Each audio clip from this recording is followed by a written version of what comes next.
Hello hello good morning students. मैं किरण, सूरज school Rewari, विषय हिंदी, कक्षा 10वीं। बच्चों, आज हम अपनी पाठ्य पुस्तक क्षितिज काव्यखंड की कविता 7 छाया मत छूना की व्याख्या करेंगे। इसका पहला काव्यांश लेंगे हम। इस काव्यांश को ध्यानपूर्वक सुनिए और समझिए। हमारा पहला काव्यांश है, छाया मत छूना मन होगा दुख दूना, जीवन में है सुरंग सुधियाँ सुहावनी, छवियों की चित्रगंध फैली मन भावनी, तन सुगंध शेष रही बीत गई यामिनी, कुंतल के फूलों की याद बनी चांदनी, भूली सी एक छुअन बनता हर जीवित क्षण, छाया मत छूना मन होगा दुख दूना। बच्चों, सबसे पहले देखिए, व्याख्या करते समय हमें जो भी मुश्किल शब्द हैं उनके अर्थ पता करना है। तो यहाँ पर जो सुरंग है इसका अर्थ है रंग बिरंगी, सुधियाँ होती हैं यादें, सुहावनी का अर्थ होता है मन को भाने वाली, अच्छी लगने वाली, और तन होता है शरीर, यामिनी चांदनी रात, कुंतल बाल, क्षण पल, भूली सी एक छुअन याद, बीते समय को याद करना। अब इसके शब्दार्थ करने के बाद हम इसका प्रसंग करेंगे। प्रसंग में क्या लिखते हैं कि जो ये कविता है, इस कविता के जो कवि हैं वो गिरिजा कुमार माथुर हैं। यहाँ पर गिरिजा कुमार माथुर ने अपने मन को संबोधित करते हुए कहा है कि हे मेरे मन, तू बीते समय के सुखद पलों को याद मत कर, अन्यथा वर्तमान के दुख और अधिक बढ़ जाएंगे। ये इसका प्रसंग हो गया। अब देखिए व्याख्या। छाया मत छूना मन होगा दुख दूना। इन पंक्तियों की व्याख्या है, कवि कहता है मन को संबोधित करते हुए, हे मेरे मन, तू बीते समय के सुखद पलों को याद मत कर, अन्यथा तेरे वर्तमान के दुख और अधिक बढ़ जाएंगे। तीसरी पंक्ति है, जीवन में है सुरंग सुधियाँ सुहावनी। मैं मानता हूँ कि तेरे जीवन में तेरी प्रेमिका की रंग बिरंगी, मन को भाने वाली यादें बसी हुई हैं।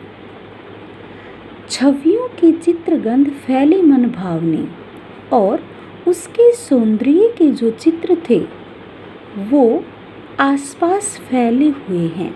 तेरे आसपास तेरी प्रेमिका के सौंदर्य के चित्र फैले हुए हैं जो तेरे मन को अपनी तरफ आकृष्ट कर रहे हैं। तन सुगंध शेष रही बीत गई यामिनी। लेकिन अब उन सब बातों को याद करने से कोई फायदा नहीं है। तन सुगंध शेष रही बीत गई यामिनी।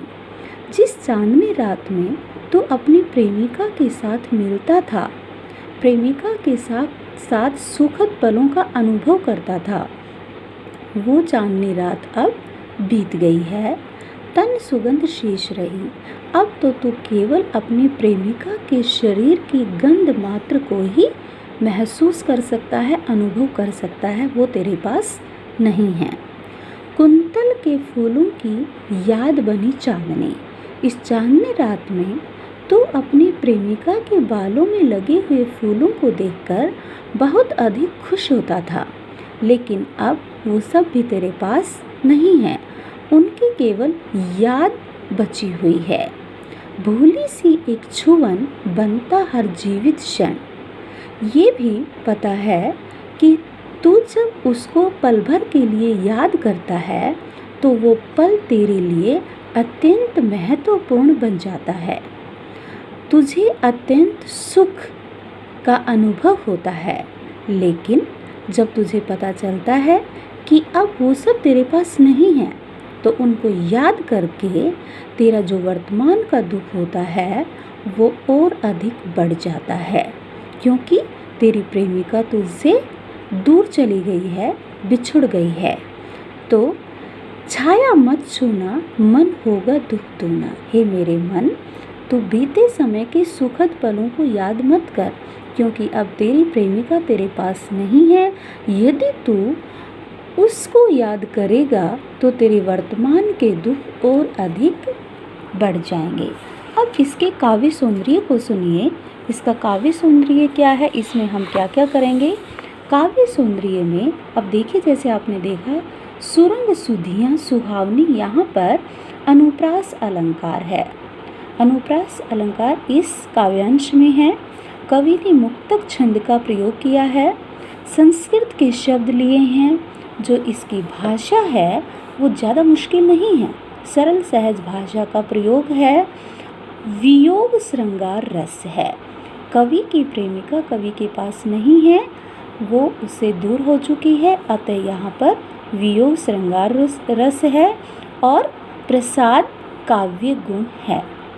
श्रृंगार रस के साथ जो काव्य गुण होता है वो माधुर्य होता है, लेकिन यहाँ पर बिछुड़ने का भाव है, तो यहाँ पर होगा प्रसाद गुण। ठीक है बच्चों, तो आप इसको फिर ध्यान से सुनिए और समझिए।